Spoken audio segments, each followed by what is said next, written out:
Top quality और consistent performance के लिए सिर्फ सिल्वर पंप्स। टॉप क्वालिटी और कंसिस्टेंट परफॉर्मेंस के लिए सिर्फ सिल्वर पंप्स, नाम याद रखना। एक तर कुकडी प्रकल्पाच्या अंतर्गत 54 गावाला कर्जत तालुक्यामध्ये पाणी दिलं जातं। त्याच्याच बरोबर सीना प्रकल्प जो आहे त्यातून 22 गावाला कर्जत तालुक्यामध्ये पाणी दिलं जातं। इथं ईडी साहेब असतील, कृष्णा खोऱ्याचे व सर्व इतर अधिकारी यांच्या बरोबर व तसंच कर्जत तालुक्यातील शेतकरी व काय आमचे पदाधिकारी यांनी सगळ्यांनी मिळून एक बैठक घेतली। आज तालुक्यामध्ये काय परिस्थिती आहे, प्यायची फार वाईट परिस्थिती आहे, शेतीचं पाणी सुद्धा संपलेलं आहे। तर याच्यात लवकरात लवकर कुकडी प्रकल्पाच्या अंतर्गत पाणी सोडलं गेलं पाहिजे आणि ते सुद्धा 2 दिवसात पाणी सोडलं गेलं पाहिजे असं शेतकऱ्यांची मागणी होती, जी अधिकाऱ्यांपर्यंत पोहोचलेली आहे। त्याच्याच बरोबर कालवा सल्लागार समिती ही लवकरात लवकर घेण्यात यावी। खरं तर पालकमंत्री महोदय विखे पाटील साहेबांना आम्ही विनंती अधिवेशनामध्येच केली होती की या बाबतीतली बैठक लवकरात लवकर घेण्यात यावी। आता पुढच्या 2-3 दिवसात ती घ्यावी असं अधिकाऱ्यांना आम्ही सांगितलं। त्या अधिकारी मंत्री महोदयांशी बोलतील, आम्ही सुद्धा तिथं बोलू। त्याच्याबरोबर प्यायचं पाणी कर्जत तालुक्यामध्ये आणि जामखेड तालुक्यामध्ये कमी पडत चाललेलं आहे, त्यामुळे त्याच्यासाठी सुद्धा हे आवर्तन झालं तर त्याचा फायदा झाल्याशिवाय राहणार नाही। हे सर्व मुद्दे आम्ही मांडण्यासाठी इथं आलेलो आहोत। आम्ही तर लोकप्रतिनिधी आहोत, काही लोक पद मिरवतात, पण आमचं एवढंच मत आहे की पद हे लोकांच्या हितासाठी मिरवणं फार महत्वाचं आहे। पण आमचे विरोधक राम शिंदे सर त्यांचं पद हे सामान्य लोकांचे जे खरे प्रश्न आहेत की लवकरात लवकर आवर्तन सुटावं, टँकर सुरू व्हावेत, दुर्दैवाने याच्यासाठी ते कुठं त्या ठिकाणी त्यांचा आवाज नाही तर त्यांचा शब्द टाकताना आपला दिसत नाही। पण आम्ही सर्वजण अधिकारी असतील नाही तर मंत्री असतील त्यांच्यासमोर लोकांच्या हितासाठी तिथं भांडत राहू। त्याच्याच बरोबर पुण्यश्लोक अहिल्यादेवी होळकरांची 300वी जयंती आहे। चोंडी जो बंधारा आहे तिथं सुद्धा पाणी मुबलक देण्यात यावं आणि ते देत असताना आवर्तन वाढून द्यावं। सर्व गावांना पाणी तर मिळालंच पाहिजे आणि चोंडीला सुद्धा पाणी मिळालं पाहिजे अशी मागणी आदरणीय अधिकाऱ्यांसमोर आम्ही सर्वांनी मिळून त्या ठिकाणी केलेली आहे।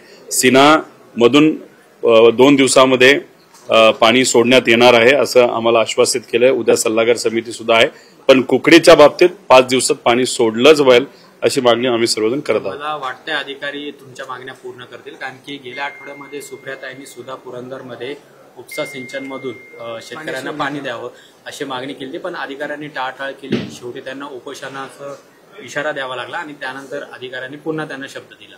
अशीच वेळ तुमच्यावर सुद्धा येऊ नये यासाठी तुम्ही काय बघा, उपोषण आणि आंदोलन जर करायचं झालं तर आम्ही कुठेही कमी तिथं पडणार नाही। पण शेवटी कसं असतं की तिथे त्या मतदारसंघामध्ये असू नाही तर त्या तालुक्यामध्ये असू पाणी तर सगळ्यांनाच लागतं। म्हणजे माझ्या पक्षाच्या शेतकऱ्यांना सुद्धा लागतं, ज्यांनी मला मतदान नाही केलं त्यांना सुद्धा तिथं लागणार आहे।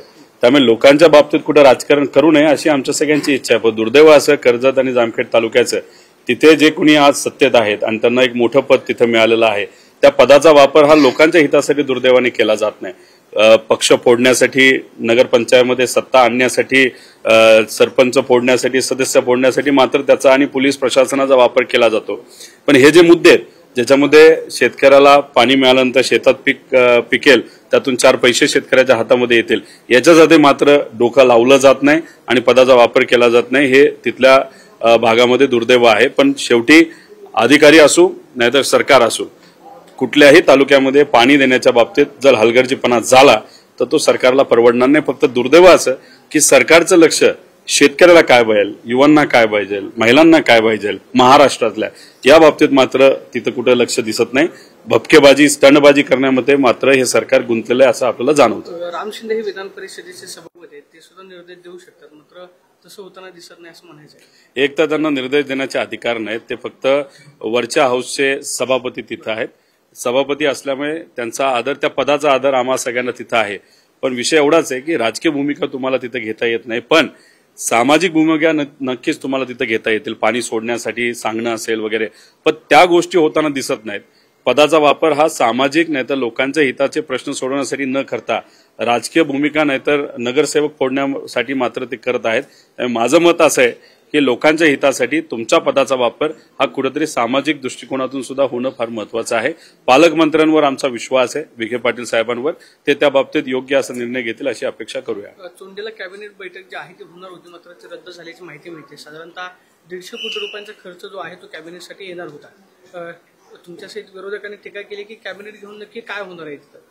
हे बघा, कॅबिनेट जर तिथं घेतली जात असेल तर उलट आम्ही तिथले लोकप्रतिनिधी म्हणून त्याचं स्वागत करतो. कारण का आपल्या पवित्र भूमीमध्ये जर राज्याची कॅबिनेट तिथं होत असेल तर ती चांगली गोष्ट आहे. किती खर्च करायचा सरकारने त्या बाबतीत निर्णय घेणं हे फार महत्वाचं आहे. पण तिथं कॅबिनेट मीटिंग व्हावी याच्यासाठी आम्ही सुद्धा प्रयत्न केला होता, आम्ही पाठपुरावा केला होता. अधिवेशनामध्ये सुद्धा मुद्दे तिथं मांडले होते आणि त्या कॅबिनेट मीटिंगमध्ये काय निर्णय घ्यावेत. एक तर कर्जत जामखेड तिथं पाणी कमी आहे शेतीचं, त्यामुळे पुण्यश्लोक अहिल्यादेवी होळकरांच्या नावाने, कारण का त्यांची जन्मभूमी ती असल्यामुळे त्यांच्या नावाने एक असा प्रकल्प तिथं आणण्यात यावा ज्याचा पाठपुरावा आम्ही केलेला आहे, जेणेकरून अख्खा जामखेड तालुका आणि कर्जतचे राहिलेले जे गाव आहेत जिथं पाणी पोहोचलं जात नाही सिनेचं आणि कुकडीचं, त्यासाठी एक योग्य योजना तिथं जाहीर व्हावी अशी आम्ही तिथं मागणी केली होती.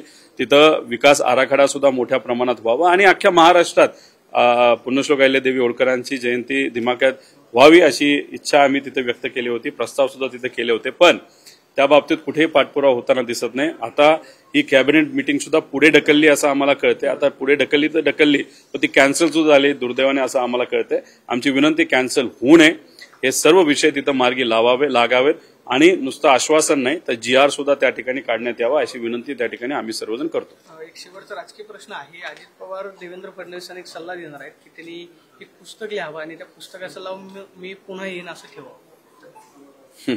आता ते दादा स्वतः म्हणले असतील तर मला माहित नाही का म्हणलेत तसं.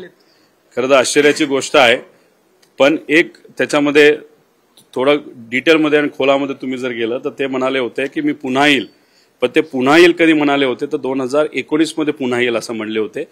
दुर्दैवाने त्यावेळेस त्यांच्यासाठी दुर्दैवाने ते पुन्हा येऊ शकले नाहीत.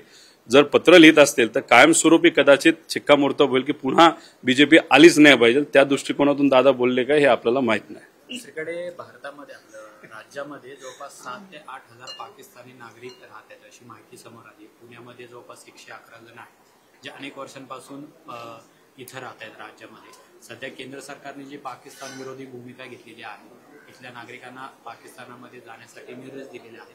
तुम्हाला काय वाटतं? एक तर निर्देश दिले असतील तर ठीक आहे, तो सरकारचा त्याच्यामध्ये त्या ठिकाणी विषय आहे. पण जर कुणी विदाऊट परवानगी आला असेल पाकिस्तानातून आणि ते इथं राहत असेल तर पूर्णपणे आपले जे इंटेलिजन्स डिपार्टमेंट आहे या देशाचं ते फेल गेलं असं आपल्याला म्हणावं लागेल.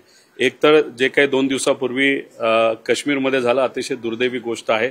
आदरांजली श्रद्धांजली त्या कुटुंबाला जे तिथे दुर्दैवाने आपल्या या जगाला सोडून गेले त्यांच्याबरोबर आहेच, पण ती घटना व्हायलाच नको पाहिजे होती.